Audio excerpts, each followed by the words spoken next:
Bien, a mí me toca esa segunda ponencia, una ponencia que los organizadores quieren centrar en cómo crear y gestionar un parque de innovación desde una escuela de negocio. Y para ello voy a trasladarles un eje discursivo que empezará por la voluntad de, primero, entender en qué estamos desarrollando actualmente la economía y cómo se está focalizando en economías basadas en conocimiento. Y eso significa que vamos a tener que estar preparados en las escuelas de negocio a capacitar profesionales y, por tanto, a los alumnos para que sean gestores de esa economía del conocimiento.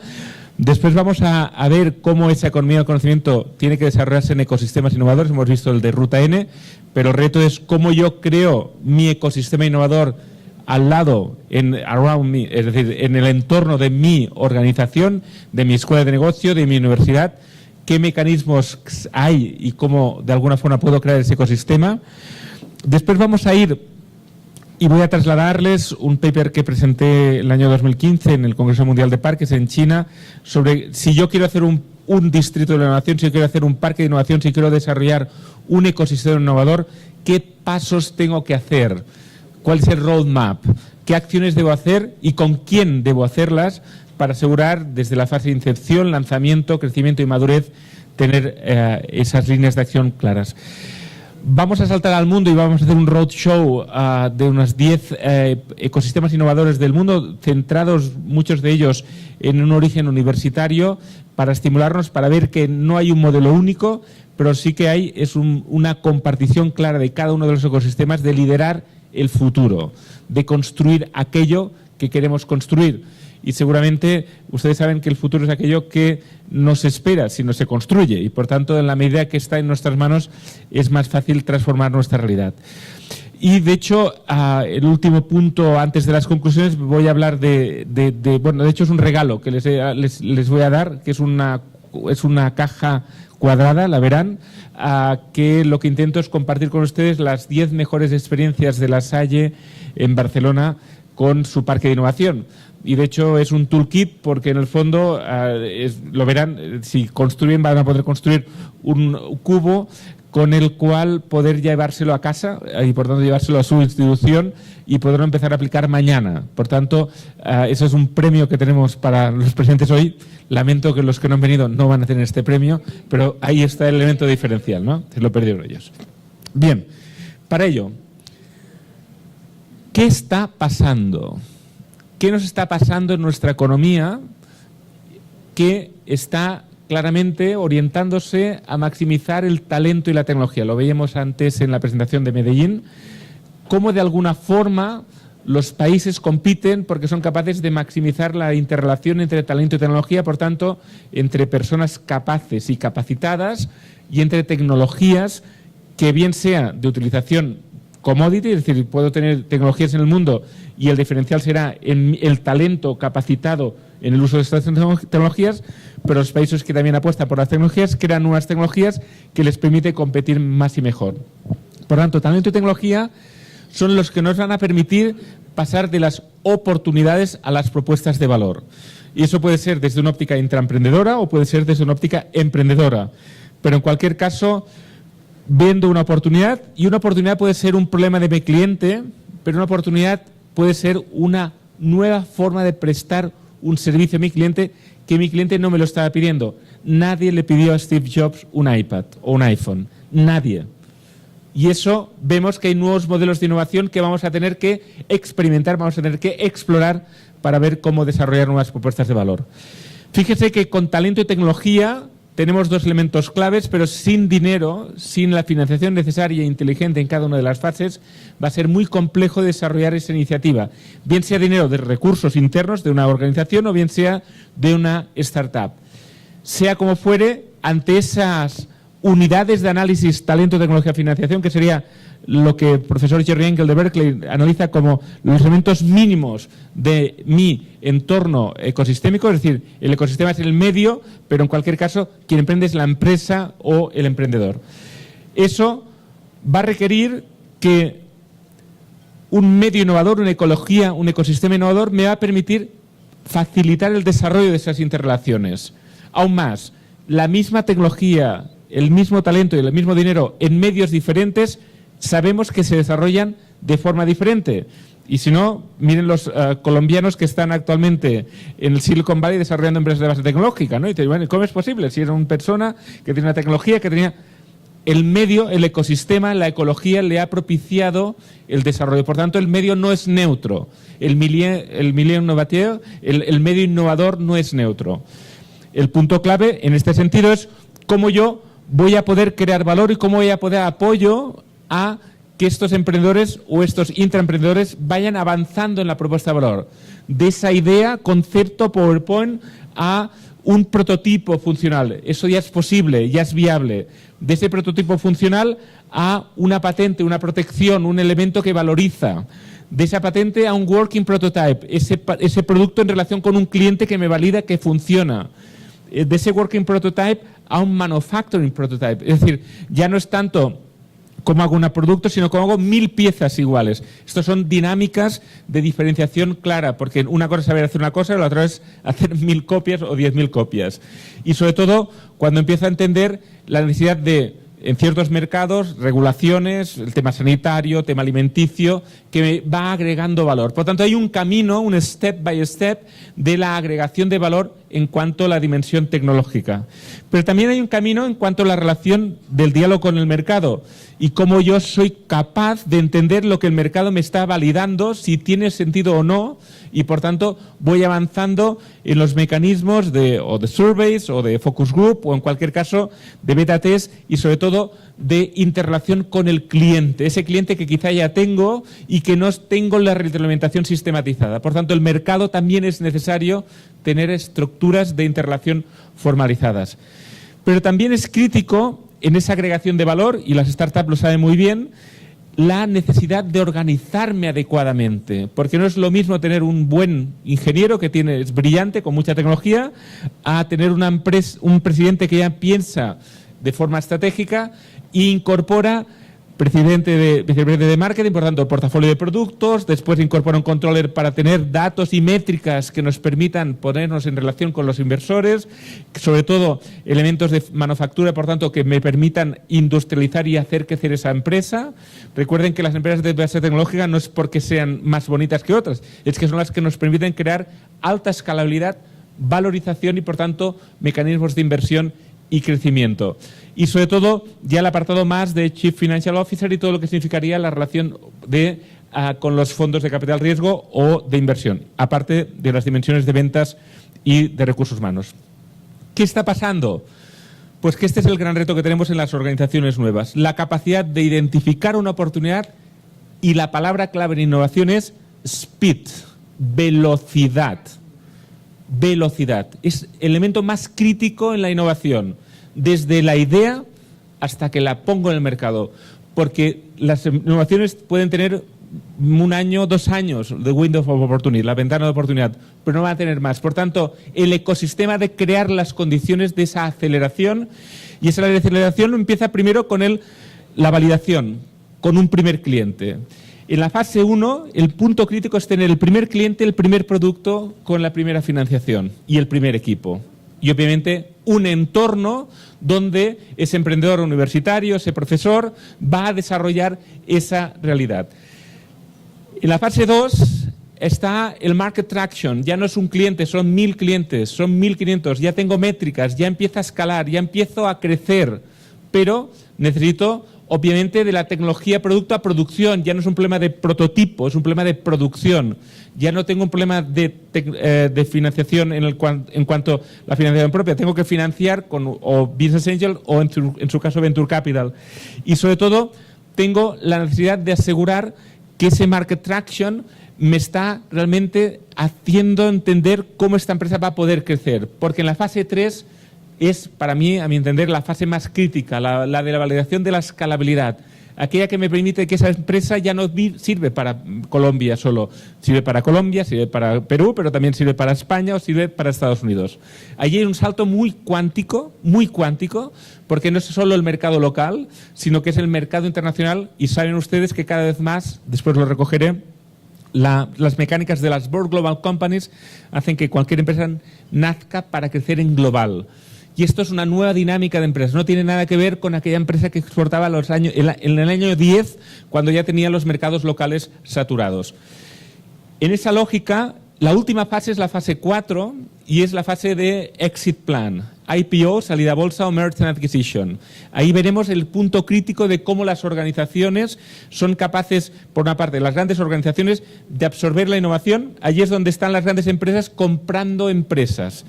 Desarrollaré esta idea después con el tema de Open Innovation, pero es importante ver que estas 4 fases significa que nuestras escuelas de negocio han de capacitar a los chicos y chicas para asegurar que entienden en qué fase están y entienden qué skills, qué mecanismos, qué capacidades desarrollan para implementar esta organización.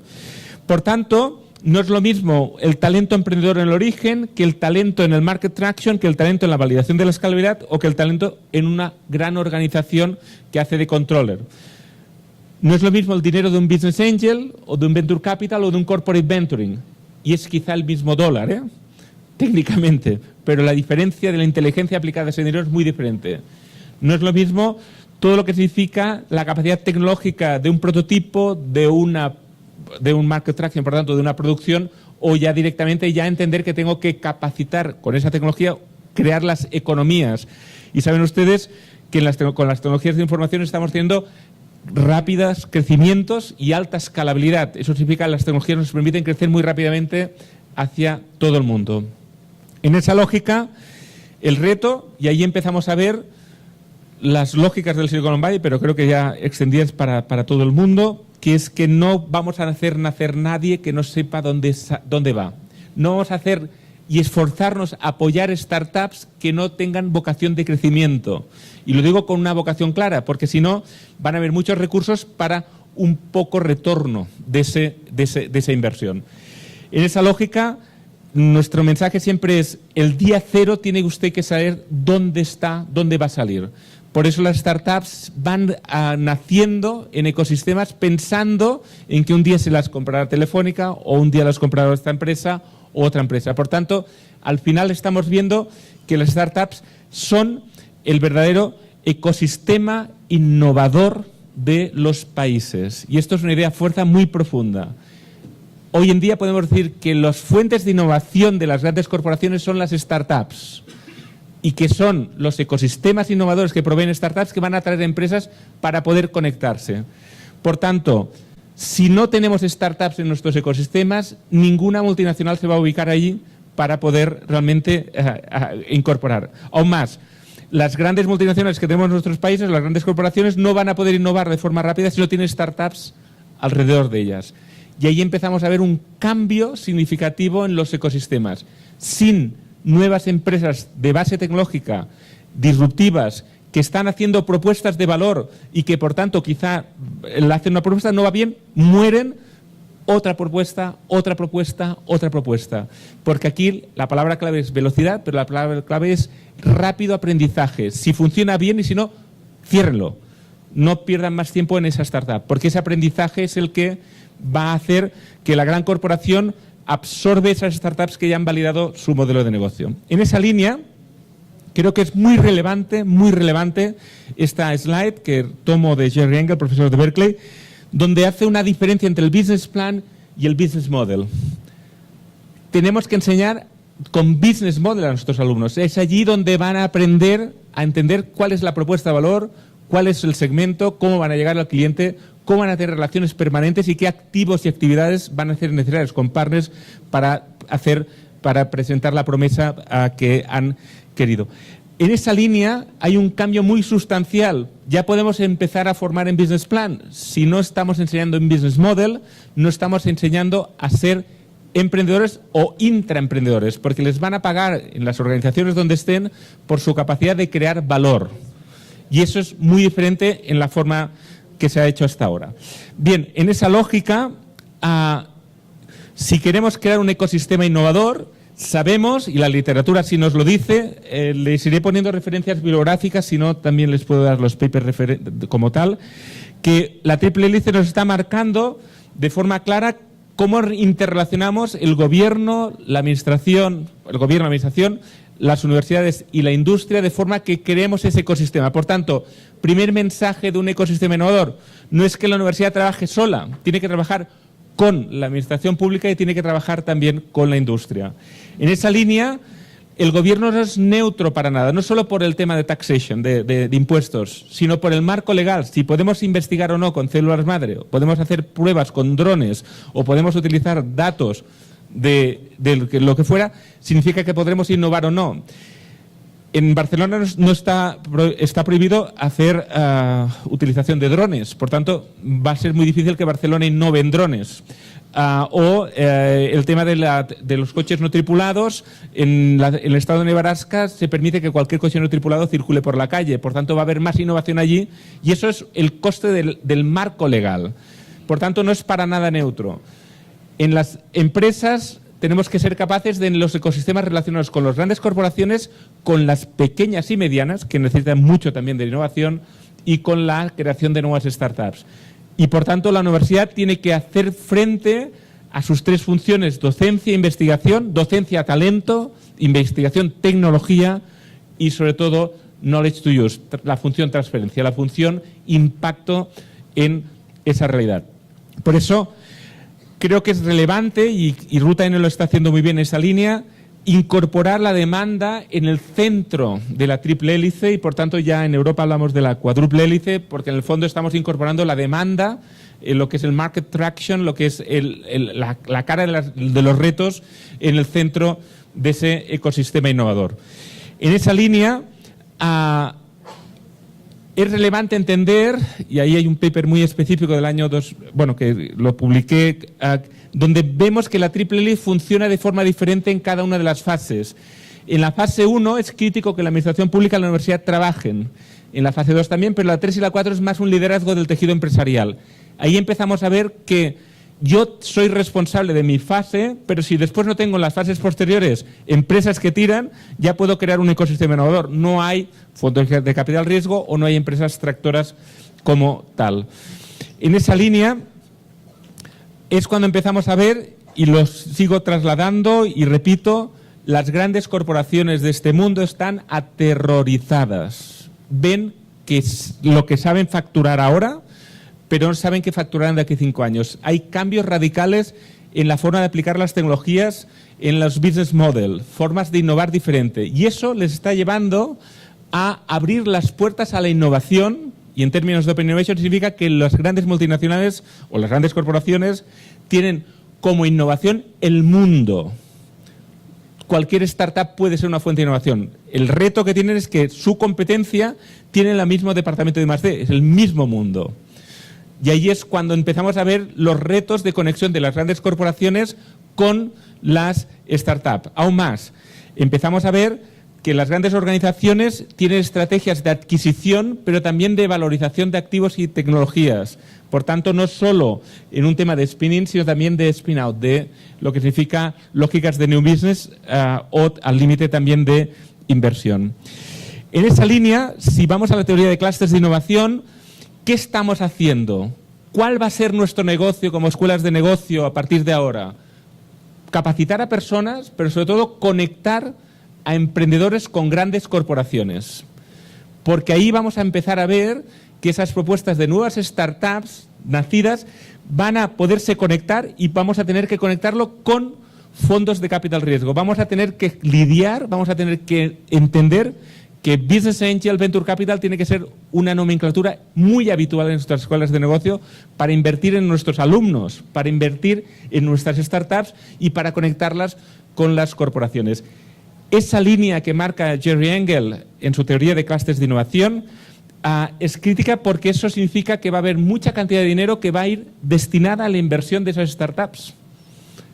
¿Y quién garantiza que esa startup tiene el business model adecuado, tiene la patente adecuada, tiene la honestidad del talento adecuada? La institución de la universidad. Vamos a ser garantes de ese ecosistema con valores. De hecho, en La Salle, yo siempre digo, cualquier startup que viene a La Salle es una startup que va a incorporar los valores institucionales. Yo no voy a permitir decir ninguna mentira. porque estaría en contra de los valores institucionales. Por tanto, ahí empezamos a tener, marchamos claves en la forma de autentificar la información de los ecosistemas. Saben ustedes que las redes de confianza en términos económicos son las redes de costes de transacción. En la medida que la confianza y los códigos son establecidos y son compartidos, hay menores costes de transacción y por lo tanto la economía avanza de forma más rápida. En esa línea, por tanto, en la teoría de clústeres, nos vemos envueltos las universidades en ser agentes activos de ese ecosistema, agentes activos de la interrelación de startups con grandes corporaciones y con fondos de capital riesgo.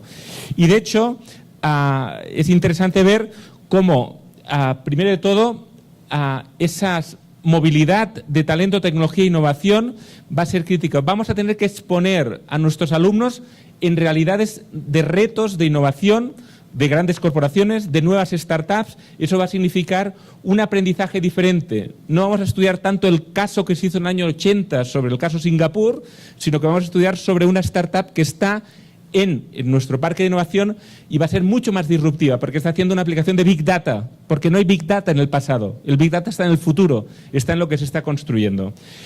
También va a ser crítico el que movamos tecnología, pero también personas y financiación para esa interrelación de las personas con el medio. Determinante la cultura emprendedora. Y no sé si nuestros alumnos de nuestras escuelas de negocio van a estar trabajando en las grandes multinacionales, quizás sí, pero muchos de ellos van a tener la oportunidad de desarrollar su propia startup o al límite van a hacer propuestas de valor a esas grandes organizaciones para desarrollar nuevas business units, nuevas unidades de negocio. Es clave, por tanto, esa lógica de nuevas formas de creación de empresas y, sobre todo, nuevas formas de profesión. Fíjense que hay profesionales que se están dedicando a hacer de la idea al prototipo, del prototipo al market traction, del market traction a la validación de la escalabilidad. Y de hecho en los ecosistemas esos profesionales están erigiéndose como profesionales de cada una de las fases. Porque seguramente estamos ante una nueva realidad diferente. Ya para nada vamos a ser locales. Es que vamos a ser globales por definición. Es que si no, no vamos a poder ser.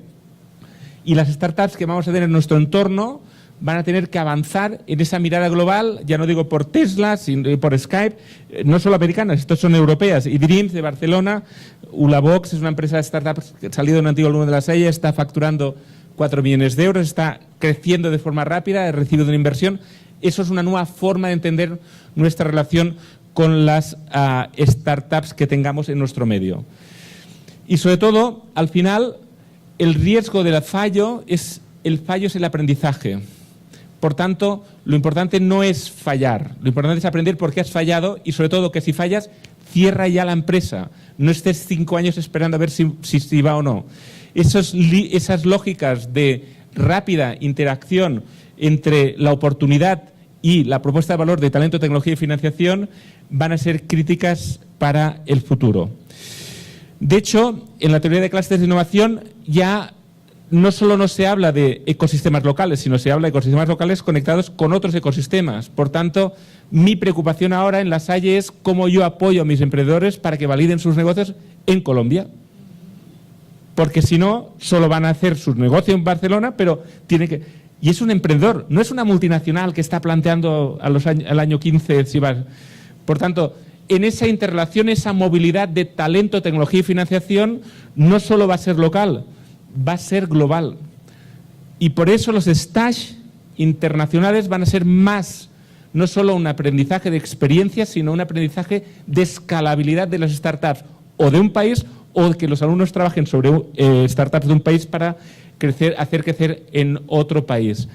Ahí empezamos a ver que estamos formando a global players y los skills que van a tener que desarrollar serán más buenos cuanto más relación tengan con personas internacionales de otros países. En esa línea, quien tenga el deseo de crear un ecosistema innovador, yo en el año, bueno, como estuve bastante tiempo en el Ayuntamiento de Barcelona desarrollando el 22@, inferí un metamodelo que lo comparto con ustedes, pero en cualquier caso sirve para cualquier ecosistema.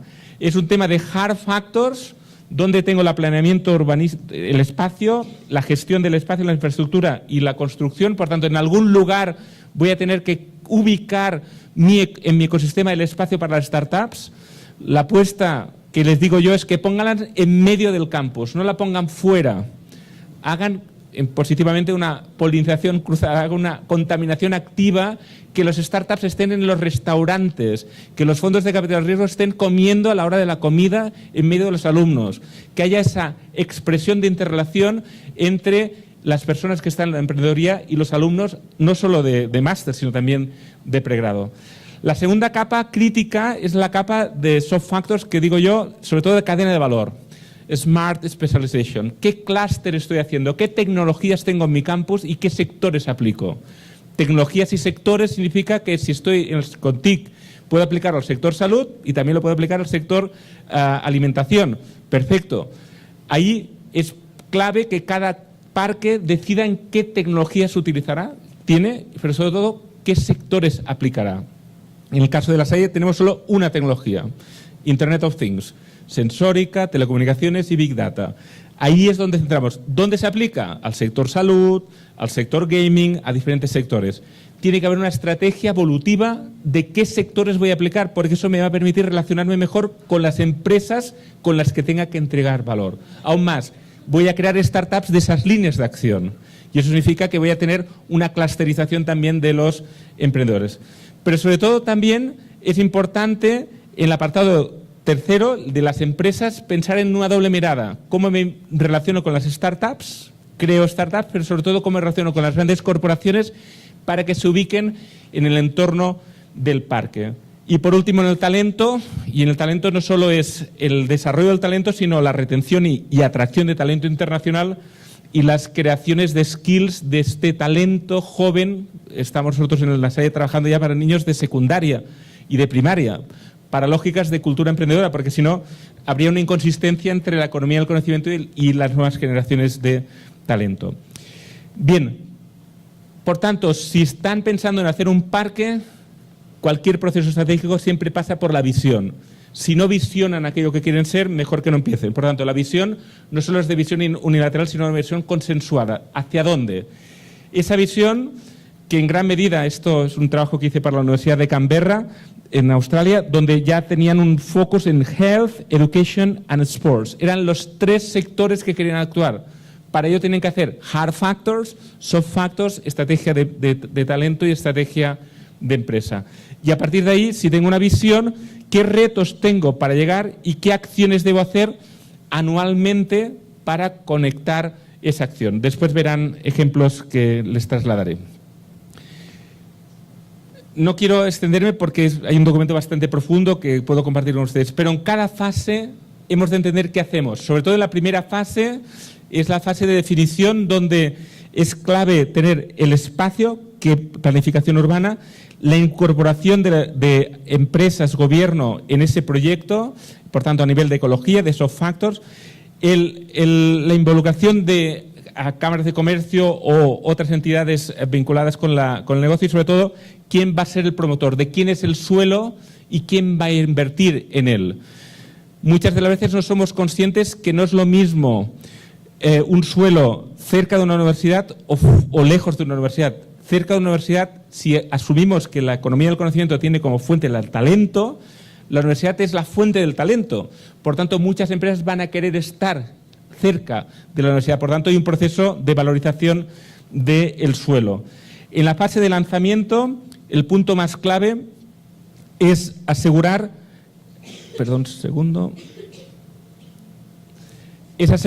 por una parte, que hay una inversión en ese espacio. Mi recomendación es que ustedes pueden invertir en el edificio, pero también pueden invertir en real estate developers, que inviertan en edificios con pactos a 50 años vista y con usos del espacio por parte de la universidad, el 10 o el 15 o el 20% de ese edificio. Por tanto, no hace falta que inviertan 60 millones de dólares en un edificio. Aún más, se lo recomiendo. Es mejor que inviten a alguien a invertir y que utilicen el espacio en el mismo campus, concesiones a 50 años o lo que fuera.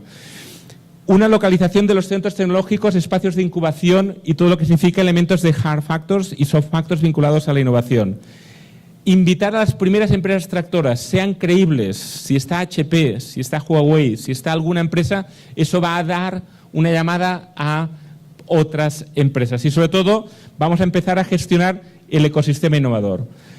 El rol clave en la fase de crecimiento es lo que les comentaba en el ecosistema innovador, y sobre todo es un tema de clusterización, es un tema de atraer empresas, pero sobre todo de crear startups y ir creando comunidad emprendedora en mi parque. Que sea muy normal que una startup diga, pues mira, estoy buscando 300.000 euros. Ah, sí, pues yo estaba buscando 500.000. ¿Y cómo lo vas a hacer? Ese diálogo que se pueda producir en el restaurante. Eso significa que vamos a crear esa cultura emprendedora e innovadora en nuestro entorno. Y por último, en la fase 4, ya con la lógica de Superclusters of Innovation, es sobre todo el saber que no solo somos un ecosistema local, sino somos el conector con el ecosistema global. Esto cuesta de pensar, pero los roles que cada vez nos van a pedir más nuestros alumnos y nuestras comunidades es que yo quiero ser un ciudadano del mundo viviendo en Medellín. No soy un ciudadano de aquí y quizá algún día me voy a Barcelona. No, no, es que desde aquí quiero trabajar y quiero vivir en el mundo. En esa línea, fíjense, en el caso de Stanford, el caso del año 51 se crea en Palo Alto, Stanford University, y el Palo Alto y lo que es el Stanford Research Park está justo al lado de la universidad, está pegado. De hecho, Terman lo que hace es unos espacios de la misma universidad los alquila, y de hecho ese real estate financia cierta investigación de la misma Stanford. Por tanto, la localización del ecosistema innovador cerca de la universidad es clave. Tesla se ha ubicado aquí, Tesla como tal, obviamente, porque tiene toda una línea de investigación con Stanford. El caso de Cambridge es un caso también emblemático en UK. El caso de Tuss Park, Tsinghua University en China, lo visité hace un par de años, más de 1.000 startups trabajando de forma permanente, y eso le está haciendo que es un parque extremadamente dinámico vinculado a Tsinghua University, Tuss Park.